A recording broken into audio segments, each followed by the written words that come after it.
Many believers struggle with money because they were never taught that financial peace is part of God's plan.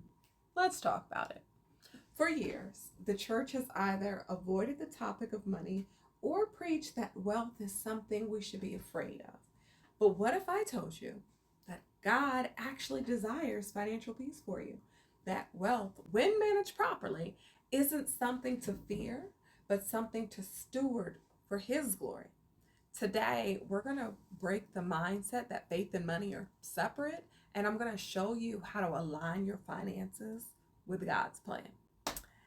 Hey, everyone. I'm Camille Aiko, and I help people renew their minds to experience transformation so they can live the life they love spiritually, mentally, physically, and financially.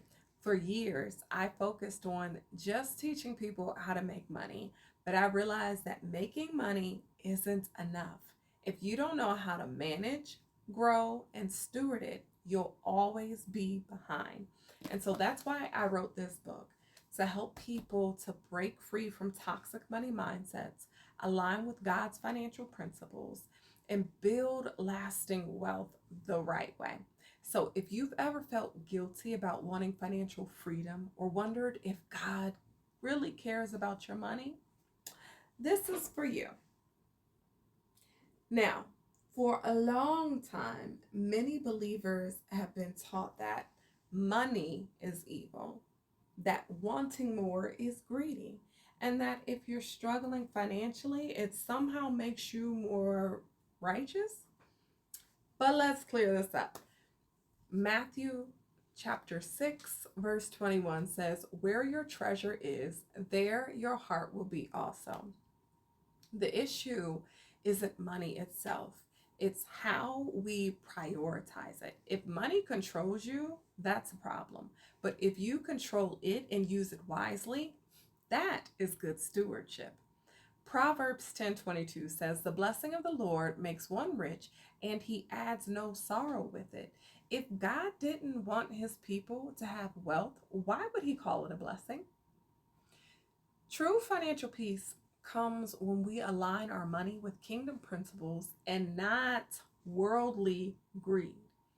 Deuteronomy 8:18 reminds us, "But remember the Lord your God, for it is he who gives you the power to create wealth and so confirms his covenant." God himself gives us the ability to create wealth. It's up to us to steward it well. So let's shift our thinking. Wealth isn't evil, it's a tool, and how you use that tool determines whether it honors God or not. That choice is up to you. A lot of us grew up hearing phrases like, "money doesn't grow on trees," "rich people are greedy," "it's hard for a rich man to enter heaven." These scarcity mindsets keeps us stuck in financial struggle because we subconsciously reject wealth out of fear. But here's the truth. God never called us to live in lack. He called us to steward well. Here's how to start shifting your money mindset today.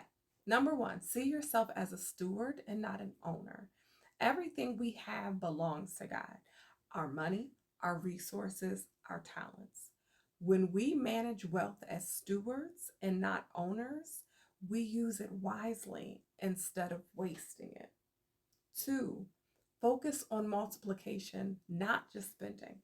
The parable of the talents, Matthew 25, shows that God expects us to grow what he gives us. So stop seeing money as something to spend and start seeing it as something to invest and multiply, baby. Number three, build wealth with purpose. The goal isn't just to be rich, it's to create financial freedom so you can give, build, and impact others. Wealth gives you the ability to help your family, support your church, invest in businesses, and fund kingdom work. So, if that's you, drop "I'm ready" in the comments if you're shifting into a kingdom wealth mindset. Let's talk about what this looks like in real life. Step one, we're going to start with prayer and purpose.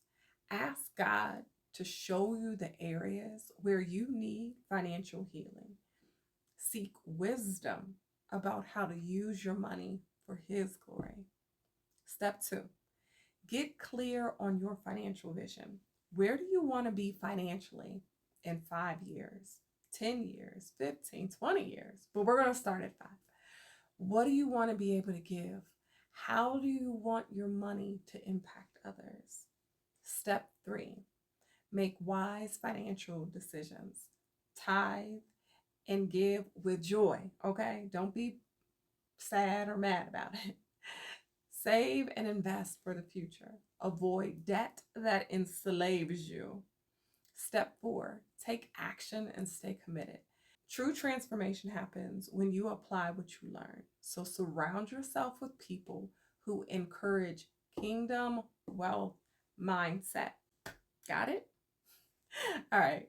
So which of these steps do you need to focus on the most? Drop it in the comments because I want to hear from you. God has given you the power to create wealth, but it's up to you to steward it well. If today's message spoke to you and you're ready to align your finances with kingdom principles, my book will guide you through the entire journey. So I want you to grab your copy, Live the Life You Love Financially, at www.llylsolutions.com, llylsolutions.com, because it's time to stop living in financial stress and start experiencing financial peace. So drop "I'm ready" in the comments if you're committed to shifting your money mindset and stepping into financial alignment. Let me know what's one thing, just one thing you learned today that changed how you see money. Drop it in the comments.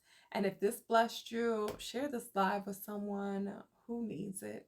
And I'll see you in the next video. And remember, you can live the life you love financially.